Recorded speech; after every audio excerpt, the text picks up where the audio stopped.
Halo sahabat, bertemu kembali dengan video terbaru dan yang akan diangkat yaitu tentang situs gunung. Semoga kita selalu diberikan kesehatan dan semangat.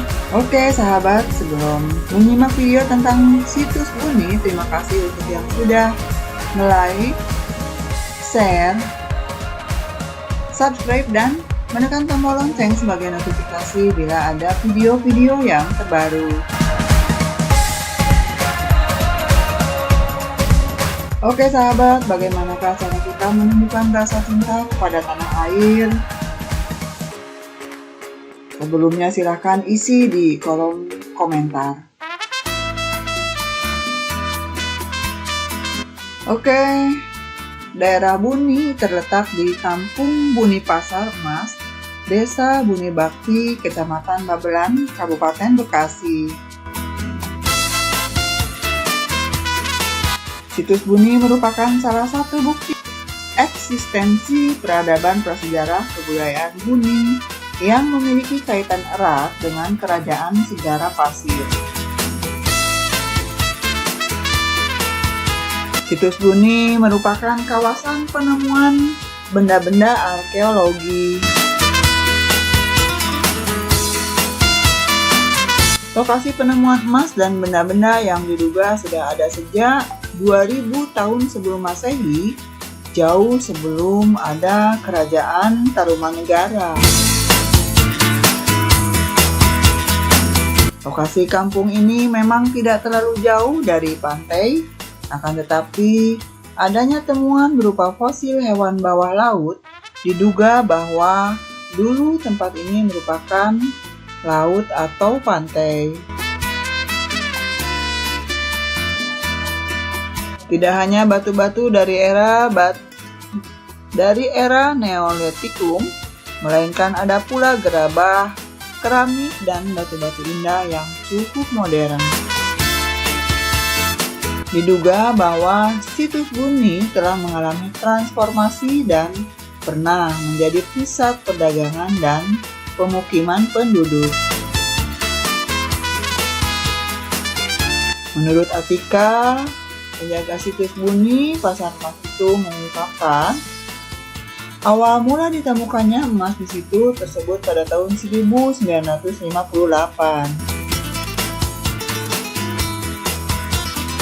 Ketika itu, Nenek Masnah atau mertua dari Atika menemukan ada benda aneh di dalam lumpur di area persawahannya.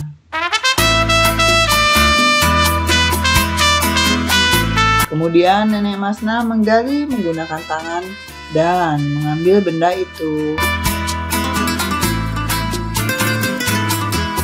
Awalnya Nenek Masnah tidak mengira bahwa benda itu emas. Kemudian dia membawa benda tersebut ke tukang emas. Jadi pas dicek ke tukang emas, wah itu emas Nek, dapat dari mana? Akhirnya dari situ mulai digali mencari emas warga lain pada ikutan, kata Atika yang bersuamikan almarhum Sakiuddin. Atika mengatakan warga setempat yang mengetahui penemuan emas di kampung ikut berburu emas. Namun penggalian emas yang dilakukan warga itu membuat area persawahan milik Haji Jari berlubang besar seperti empang. Nenek Masnah itu penggarap sawah yang punya sawahnya Haji Jari. Saat warga pada ramai gali sawah itu sampai bolong, langsung ditutup lokasinya sama Haji Jari dan dijaga polisi.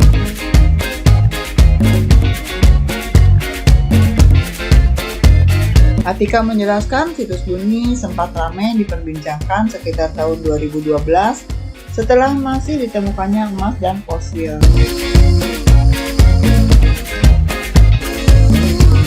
Banyak orang yang datang termasuk arkeolog Ali Akbar dari Universitas Indonesia.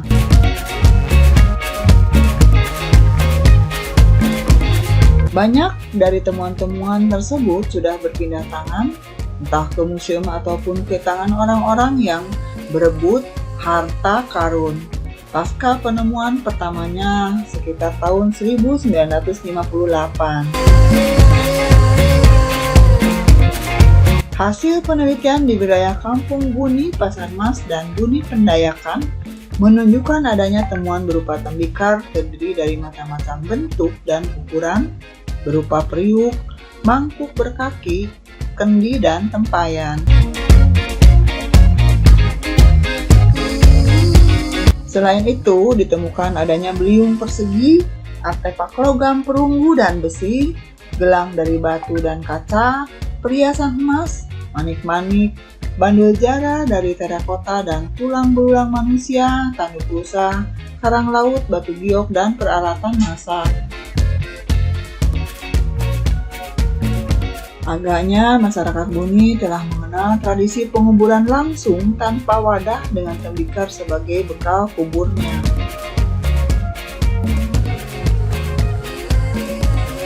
Namun demikian tidak menutup kemungkinan bahwa tembikar-tembikar tersebut dimanfaatkan pula untuk keperluan sehari-hari. Selain itu, di Kampung Buni juga ditemukan alat-alat berupa kerang, periuk, berbagai bentuk dan warna.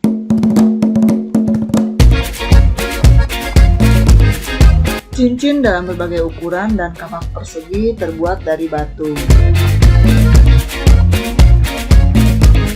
Di Bumi Wates ditemukan juga periuk berhias.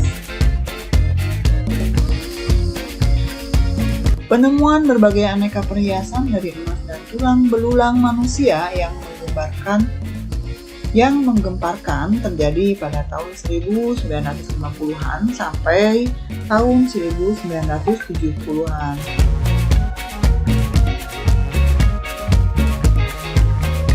Penemuan pertama tatkala seorang warga Kampung Buni, Dogol, membuat kali kecil atau kalenan yang menghubungkan Kali Bekasi dengan sawahnya pada tahun 1958. Tiba-tiba cangkulnya mengenai benda keras. Setelah diperhatikan, ternyata benda tersebut berupa tulang belulang dan tengkorak manusia. Di tubuhnya tertinggal perhiasan terbuat dari emas berupa manik-manik seperti tasbih bentuknya dalam kondisi sudah bercerai-berai. Rupanya setelah dilakukan penggalian di sekitar lokasi, ditemukan perhiasan dan terdapat tulang manusia. Perhiasan yang ditemukan diantaranya berbentuk manik-manik, cincin bintang, kembang kelapa, stambul, topeng, dan mahkota.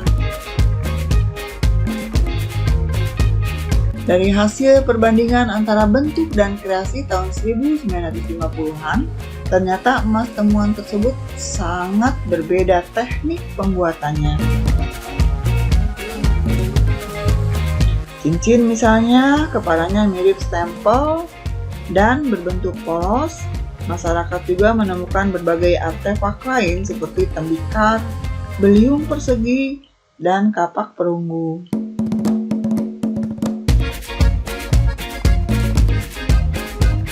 Selain itu juga ditemukan sisa-sisa makanan berupa cangkang-cangkang moluska dan tulang-tulang hewan. Namun demikian, tampaknya temuan tembikar adalah yang paling menonjol mengklasifikasikan tembikar kompleks Buni menjadi dua, yakni tembikar Neolit dan Perundagian. Tembikar Neolit ditandai oleh tatap berukir dengan pola hias anyaman, keranjang, dan duri ikan. Pada masa Perundagian, tembikar Buni makin berkembang seperti periuk, kendi, cawan, nyerni, cawan berkaki, tutup, dan bandul jala.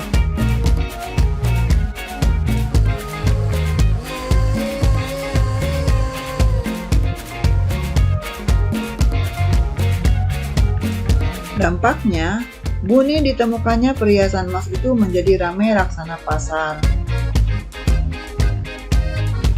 Itu sebabnya pada perkembangannya, Kampung Buni lebih dikenal dengan julukan Kampung Buni Pasar Emas.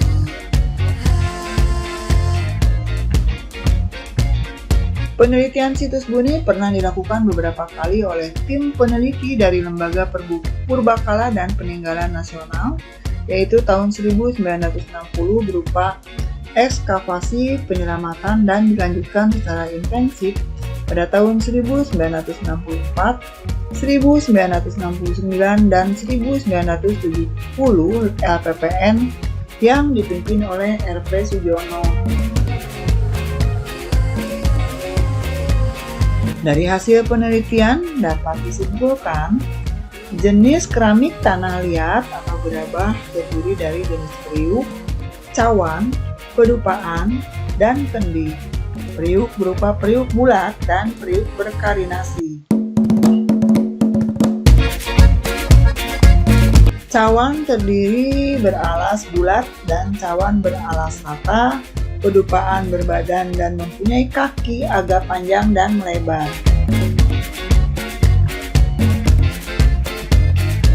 Sedangkan kendi terdiri dari kendi berbadan bulat dan kendi berkarinasi.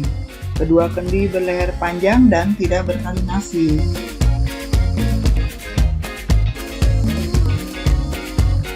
Menurut Surayasa tahun 1975, klasifikasi tembikar kompleks Buni menjadi dua, yaitu tembikar Neolit dan Perundagian. Tembikar Neolit ditandai oleh tatap berukir dengan pola hias anyaman, keranjang, dan duri ikan. Pada masa Perundagian, tembikar Buni makin berkembang seperti periuk, kendi, cawan, nyarni, cawan berkaki, tutup, dan bandul jala. Berdasarkan warna gerabah, kompleks Buni dapat dibedakan yaitu gerabah berwarna kemerahan dan gerabah berwarna keabu-abuan. Gerabah berwarna kemerahan umumnya berhias gores dengan pola garis sejajar dan tumpal, sedangkan gerabah keabu-abuan umumnya dihias dengan teknik tekan atau tera dan teknik gores dengan pola hias lingkaran memusat, garis-garis sejajar dan jala tumpal, sedang pola hias gores terdiri dari garis-garis sejajar dan tumpal.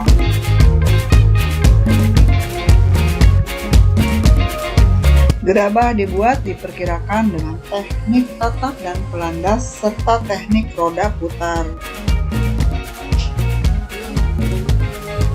Dari hasil penelitian prasejarah mendapat kesimpulan bahwa tembikar kompleks Buni ini berkembang pada sekitar abad ke-2 sampai 5 Masehi dan mendapat pengaruh dari tembikar Siun Kalanai.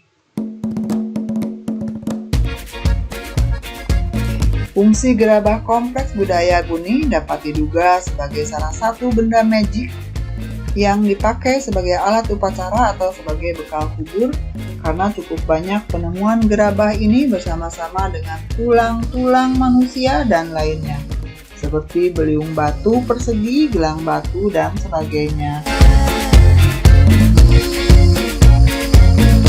Selain itu juga ada dugaan bahwa gerabah-gerabah berfungsi sebagai benda untuk keperluan kehidupan sehari-hari yang bersifat profan. Semua situs sudah hancur dan temuan-temuannya sudah bercampur aduk.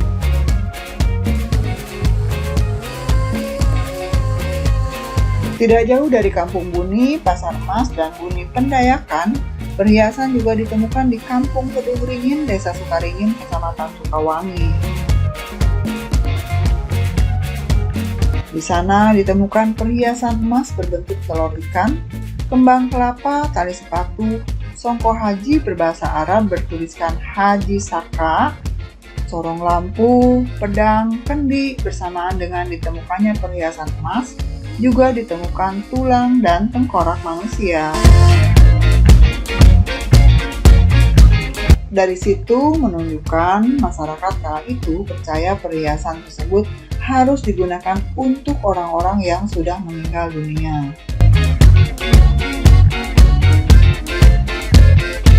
Perkembangannya kemudian menunjukkan bahwa Buni hanya sekedar sebuah situs kecil, melainkan suatu kompleks kebudayaan yang cukup luas dengan cakupan di sepanjang pantai utara Jawa Barat, di daerah aliran Sungai Cisadane, Ciliwung, Bekasi, Citarum, dan Ciparage, sehingga dinamakan dengan Kompleks Kebudayaan Buni. Kompleks ini mempunyai wilayah sebaran yang dikelompokkan menjadi 3, yaitu kelompok Tangerang, kelompok Bekasi, dan kelompok Rengas Dengklok. Kelompok Tangerang terdiri atas situs-situs Serpong, Curug, dan Maung. Kelompok Bekasi terdiri atas Buni, Kerangkeng, Pulau Blatik, Pulau Rengas, Kedung Ringin, Bulak Temu, Rawa Manembe atau Rawa Menembe, Batu Jaya, dan Tugu. Kelompok Rengas Dengklok terdiri atas Babakan Pedes, Tegak Kunir, Kampung Kerajaan, Pulau Kelapa, Cibutek, Kebakendal, Karangjati, dan Cilogo. Sebagian besar benda-benda peninggalan situs Buni kini tersimpan di Museum Nasional Jakarta.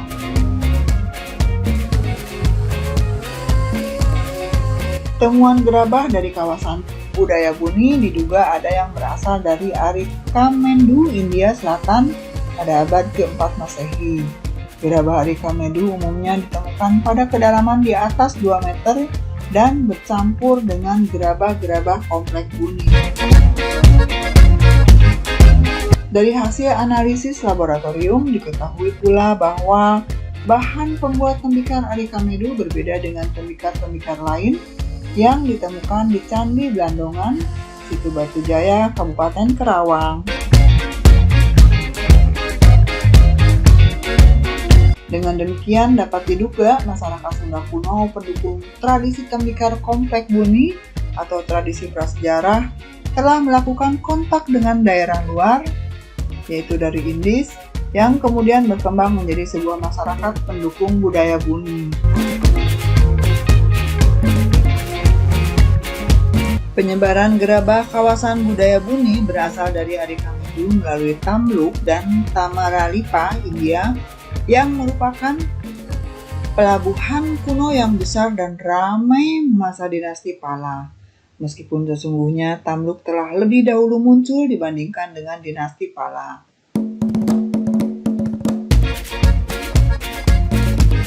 Kota Tamluk bukan saja sebagai kota pelabuhan, melainkan pula telah menjadi pusat agama Buddha di Bengal. Berdasarkan berita Fahin, Hyusang, dan Ising, Tamluk dikenal sebagai pusat agama Buddha menurut Gayatri Sen Majumdar pada tahun 1983.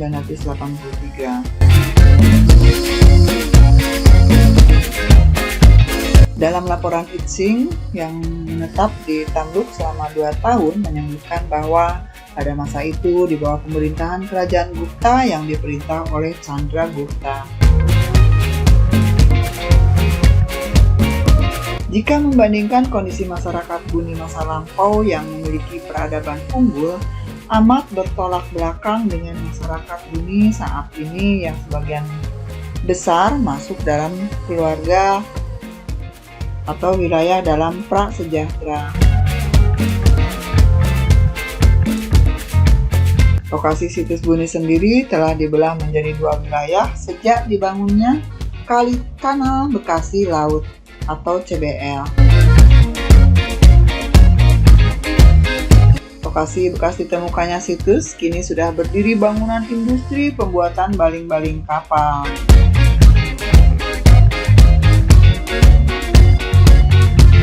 Dekat lokasi penemuan situs Buni juga sedang berlangsung eksplorasi minyak mentah dan gas bumi.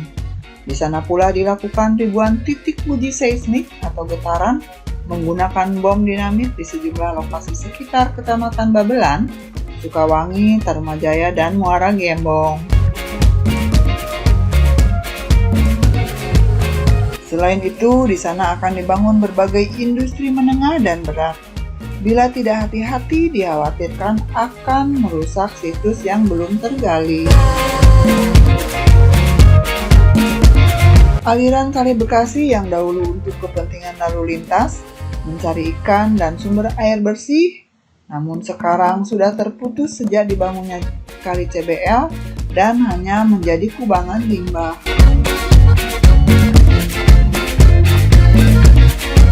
Ikan sulit didapat, sehingga mereka banyak memenuhi kebutuhan hidupnya dari menanam eceng gondok, bahkan air bersih sangat sulit didapat. Sisa-sisa dari penemuan tersebut masih dapat kita jumpai di rumah almarhum Bapak Saifuddin, salah satu juru kunci situs ini. Semasa hidupnya, beliau mendedikasikan diri untuk terus mengungkap keberadaan situs ini lengkap dengan ceritanya.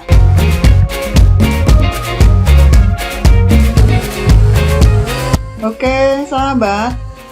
Video ini diambil dari cerita dari https://direktoritariwisata.id, kemudian https://medium.com